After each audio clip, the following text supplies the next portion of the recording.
Assalamualaikum warahmatullahi wabarakatuh. Semua yang telah dilakukan di dunia adalah hal yang akan kita pertanggungjawabkan di hari akhir nanti.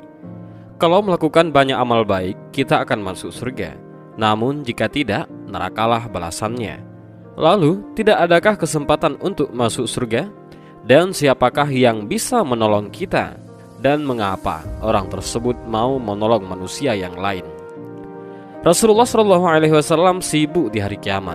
Pada saat manusia mementingkan dirinya sendiri di hari kiamat, ada seorang yang sibuk mencari umatnya ke sana kemari. Siapakah beliau?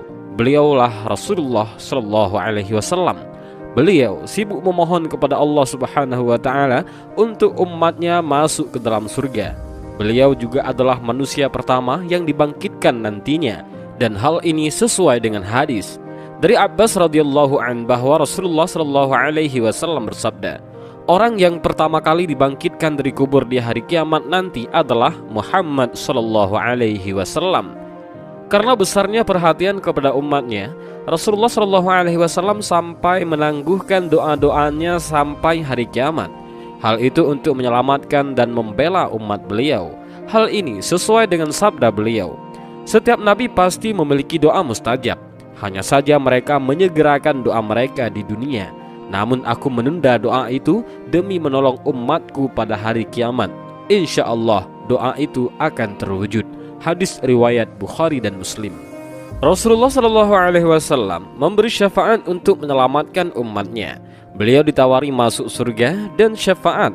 Namun tahukah kamu apa yang dipilih Rasulullah SAW? Beliau memilih syafaat karena ingin membela lebih banyak umatnya. Hal ini sudah disebutkan dalam hadis beliau. Aku diberi pilihan antara syafaat dengan masuknya umatku separuh ke dalam surga. Namun aku memilih syafaat, sebab syafaat lebih menyeluruh dan lebih banyak. Mungkin saja kalian mengira syafaatku hanya untuk orang-orang bertakwa. Tidak, tetapi juga untuk orang-orang yang berdosa. Hadis riwayat Tirmizi. Syafaat Rasulullah SAW tak hanya berlaku bagi orang bertakwa, namun juga untuk hamba yang berlumuran dosa, termasuk pelaku dosa besar. Namun bukan berarti umatnya bebas melakukan maksiat.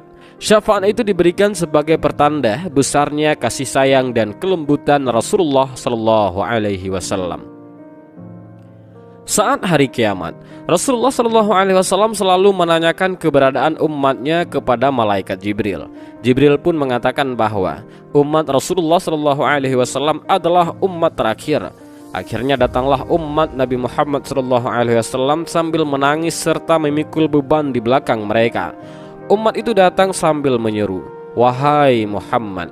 Nabi Muhammad SAW bersabda, "Wahai umatku." Mereka berkumpul di sisinya sambil menangis.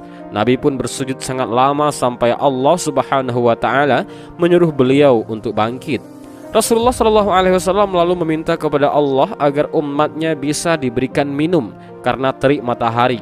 Lalu Allah pun mengabulkannya.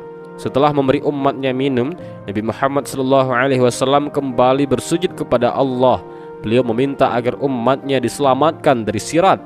Allah pun mempersilahkan beliau menunggu di ujung sirat yang banyak amalnya berhasil melaluinya, namun tak sedikit yang terjatuh ke dalam neraka. Melihat umatnya banyak di neraka, Rasulullah SAW kembali bersujud kepada Allah.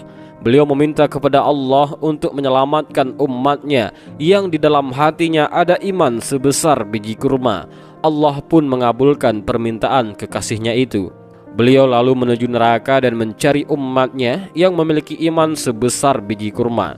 Beliau mempersilahkan mereka masuk surga. Lagi-lagi Nabi Muhammad SAW bersujud sambil menangis.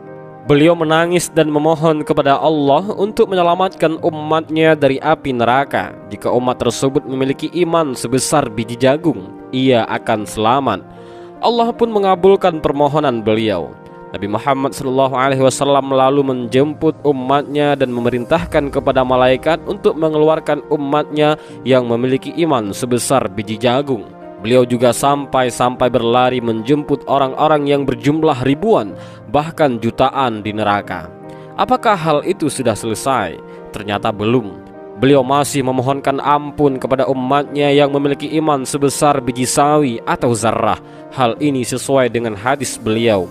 Saat itu aku kembali bersujud kepadanya. Kemudian Allah Subhanahu wa ta'ala berfirman, angkatlah kepalamu Muhammad, memohon pertolongan apapun engkau akan diberi. Aku pun mengangkat kepala lantas memohon, umatku, umatku ya Rab. Dia kembali berfirman, temuilah umatmu. Siapa saja yang engkau temukan di hatinya keimanan walau seberat biji sawi, maka masukkanlah ke dalam surga. Maka siapapun yang aku temukan dalam hatinya keimanan walau seberat biji gandum, aku memasukkan ke dalam surga. Hadis riwayat Ahmad. Setelah itu Rasulullah kembali bersujud kepada Allah. Allah Subhanahu wa ta'ala bertanya, ya Muhammad, apalagi ya Muhammad? Bukankah aku sudah menyelamatkan banyak dari umatmu? Nabi pun menjawab, ya Allah, demi kasih sayang yang engkau miliki, selamatkanlah umatku yang mereka tidak punya amal kecuali mengatakan la ilaha illallah. Allah pun mengizinkannya. Dan itulah sosok yang dikunjungi Nabi Muhammad SAW dan ditarik untuk diselamatkan dari neraka. Nabi Muhammad SAW bahkan memberi syafaat untuk umatnya yang berlumuran dosa sekalipun. Syafaat itulah yang digunakan beliau untuk menyelamatkan umatnya dari dahsyatnya siksa neraka. Adakah yang bisa melakukan hal itu selain Rasulullah SAW? Tentu jawabannya tidak. Hanya kekasih Allah yang bernama Nabi Muhammad SAW yang bisa. Dan siapapun yang meminta syafaat, beliau akan memberinya. Hal ini sesuai hadis, barang siapa yang memohon kepadaku al-wasilah, maka pasti mendapatkan syafaat dariku. Hadis riwayat Muslim. Dan inilah sedikit kisah tentang orang-orang yang diselamatkan oleh Rasulullah SAW dari neraka, kemudian ditarik ke dalam surga. Mudah-mudahan kamu termasuk salah satunya, dan kita juga termasuk salah satunya. Demikian video singkat ini, mudah-mudahan bermanfaat. Wallahu a'lam bishawab. Assalamualaikum warahmatullahi wabarakatuh.